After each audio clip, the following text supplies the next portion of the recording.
Hello, this is Dr. Bob Heisinger from www.saveamarriageforever.com, and in this module I'm going to talk about romance and how romance is vastly overrated, how you can get over it, and how you can move on.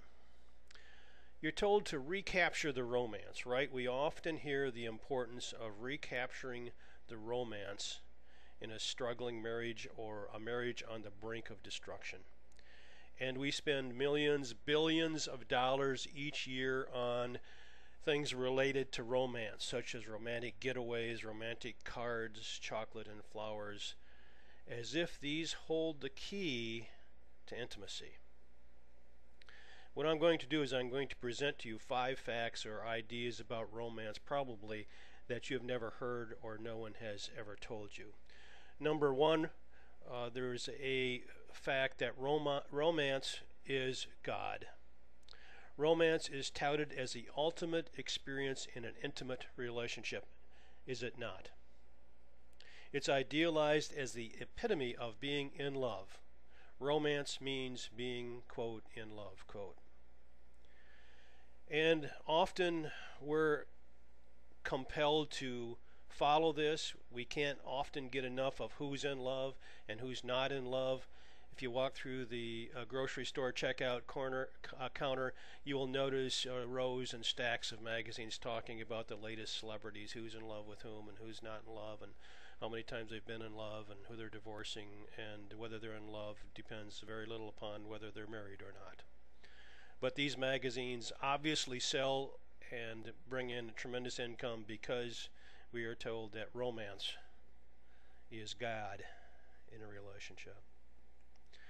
Number 2, romantic movies, and most of us have seen a number of romantic movies growing up. They teach us, or attempt to teach us, about romance and love and marriage. I've often asked the question, why are romance movies often called romantic comedies?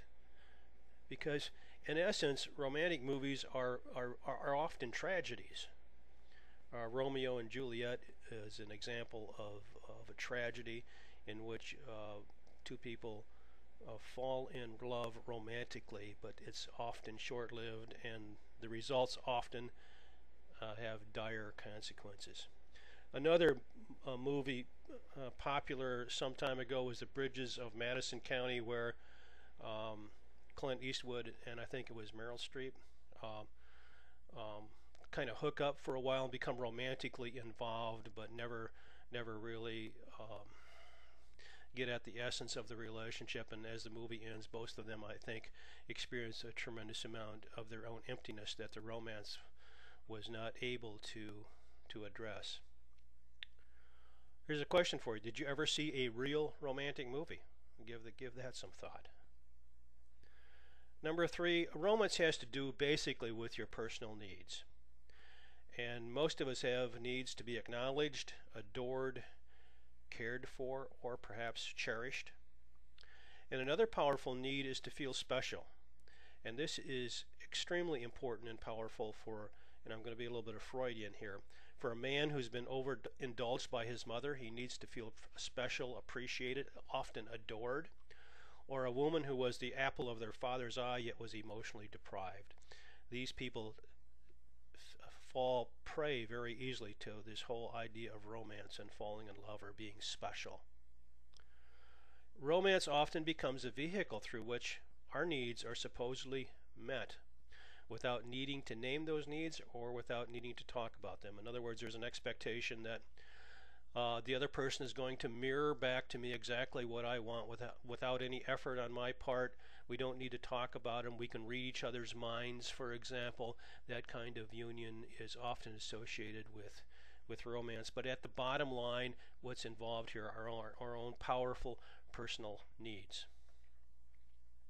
Number 4, maybe this seems kind of crass, but I believe romance is for mating. Sex or sexual union excuse me, is often the bottom line of romance.